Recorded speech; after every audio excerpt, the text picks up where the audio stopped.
On dit souvent que la jeunesse déraille, mais personne ne parle du décor qu'on lui impose. Regarde autour, autour. Écoute bien. On est né entre le béton et le lagon. Béton et lagon, béton et lagon. Entre la parole des vieux, l'écran du salon. L'écran. À l'école, on nous parle d'un autre pays. À la télé, c'est jamais notre vie. Jamais. Des images en boucle pour nous tenir calmes.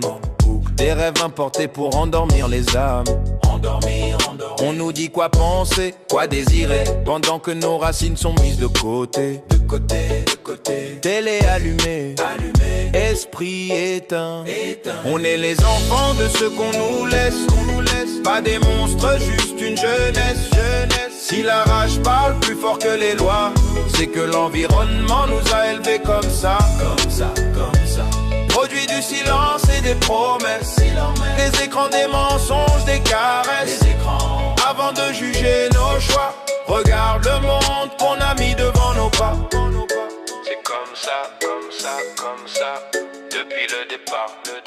La télé parle fort, le peuple écoute trop. Elle montre le monde sans jamais montrer nos mots. Toujours les mêmes héros, les mêmes modèles.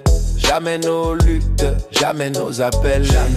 On nous vend la réussite hors du pays. Mais on cache pourquoi ici tout est ralenti. La jeunesse grandit entre chômage et écran. A zapper sa colère, faute de vrais plans. Pas de plan. Zapping. Programmé. On est les enfants de ce qu'on nous laisse. Toujours d'un pays sous tutelle qui stresse. Quand la télé remplace la transmission, ne t'étonne pas de voir la confusion. Produit d'un système qui distrait, qui surveille plus qu'il n'éduquait. Avant de parler de violence, regarde la bande ou regarde l'influent. Un silence.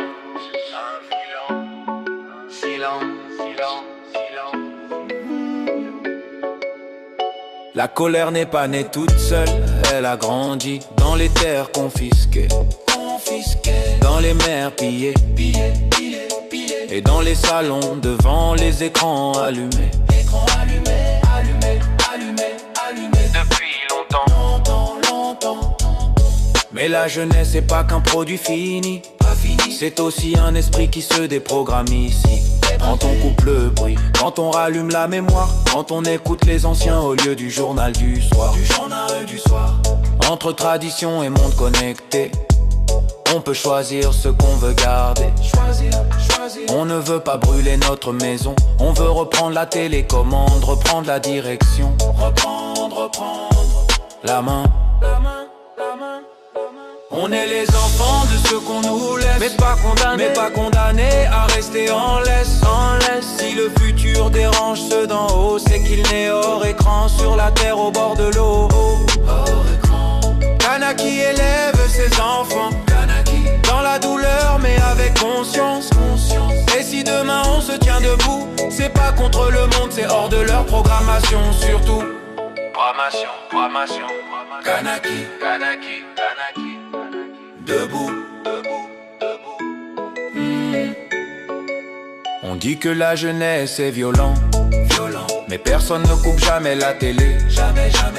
Ni le système qui l'a fabriqué. Souviens-toi.